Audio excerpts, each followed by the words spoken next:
Guys, deluded, I'm back again. YouTube's Lucas Torreira, YouTube's N'Golo Kante. Now, you guys know I love young players. So when Ferhat Cogalan, I can't say his name, Turkish international, I believe he's French born, now officially signed for Lille, 16 years of age, to Turkish youth international, like I said. When he obviously made the move this summer, I caught the headlines. Firstly, I knew of the player. I haven't watched him religiously, but what I've seen of him, he's got all the things you look for, and it's no surprise why he was rated as one of the highest prospects in Spain, and Barca wanted him. United were quoted recently of last year as 13-14 million for him. We were interested in things like that. I mean, there's videos online of him at 12 years of age, and for those who remember, what was it, the Futures Cup or something, where he tore Atletico Madrid, I believe, when they won 3-1 as a 12-year-old, he tore them apart.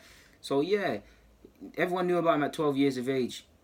Everyone tried to buy him at 14. At 16, he's now joined Lille, which is a good project where there will be Rafael Leao, who's turned down Manchester City and Dortmund to sign for them. They've got a couple other good young players, both French-based, and they're buying and things like that.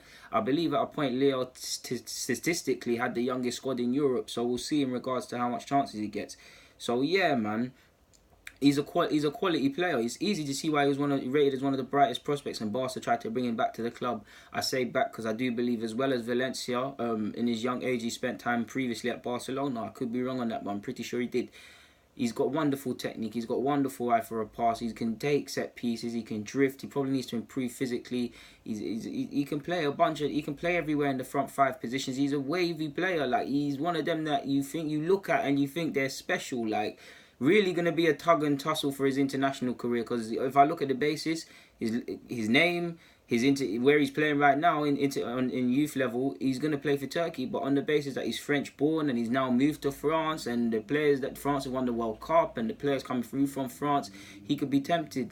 Equally, I don't know how long I assume that he qualifies for Spain as well, so he could even play for Spain. So if I was him and he put myself in his shoes, I mean, I'm not Turkish, but I mean, surely I assume his immediate family are Turkish. He's been brought up in Turkish culture, eating Turkish cuisine more or less, but living in elsewhere in Europe, so he must feel Turkish. So there's that. Obviously, France, he was born there. I don't know if it was a thing where he was born there young and they moved and he has no recollection. I don't know if he spent time there, he might feel some sort of way. Obviously, he's lived in Spain. He has every right to feel as much Spanish as anyone. So maybe he plays for them. I think he'll play for Turkey, but there's a pull and pull of sorts, and it reminds me a bit of Adnan Januzaj of all them countries he's eligible to play for.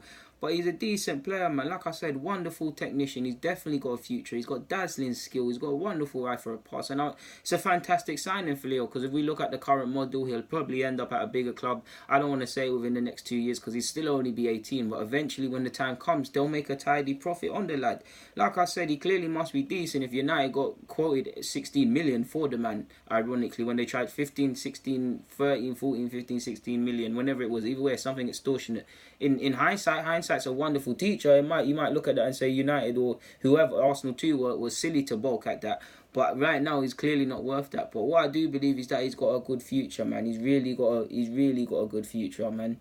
So yeah, man, in this short time, I mean, he spent time at Valencia, Barcelona, and now he's moved. He's spent 3 clubs in this short time, so I'm keen to see how he develops.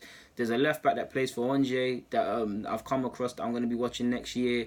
Obviously, when I'm looking out for Jeffrey Adelaide. So this is another player I'll be looking at. Obviously, it's a big ask to think immediately he'll be in the first team. I hope he's been given some assurances in featuring the first team this year. But primarily, at least to start the season, he'll be in and amongst the first team. He might not start or play, and it'll be a thing where he trains as part of the first team, but the bulk of his football and his education, at least for the early part of this season, is served playing for their reserve or B-side. I'm not too sure. I hope I'm wrong on that, and he's playing first team. Obviously, I don't want people to hype him and do all that madness they do with young players these days, but it is what it is. Either way, someone I've got a lot of time for, man, and I hope Leo take care of him. He's in a good place to develop. He's away from... You're never away from all the pressures and hypes, but you're away from, if you were at a top side where you're just one of many, where people say you're the best thing since sliced bread. Some people think you're rubbish. You're away from all of that hype. It allows you to develop and become the player you can be, and possibly at 18, 20 and older than that, then you make a move to a bigger club, which will still be young. You take your game up a level, and then you make the moves without knowing anything about him. Surely he wants to play for the PSGs, the Barcas, Madrid's, possibly Manchester United on the basis of their influence in football.